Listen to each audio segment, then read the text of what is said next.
Olá, neste vídeo vou mostrar se o Galaxy S25 Plus é compatível espelhamento de tela ou screencasting. Então, sim, claro que suporta. Vamos para as configurações e deixe-me mostrar onde encontrá-lo. Para encontrá-lo, você pode ir para dispositivos conectados e acredito que deve estar em algum lugar aqui.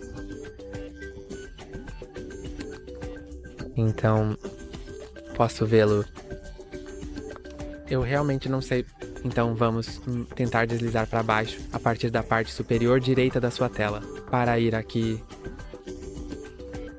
E aqui está o Smart View. Você pode ver, você pode clicar nisso, depois clicar em continuar.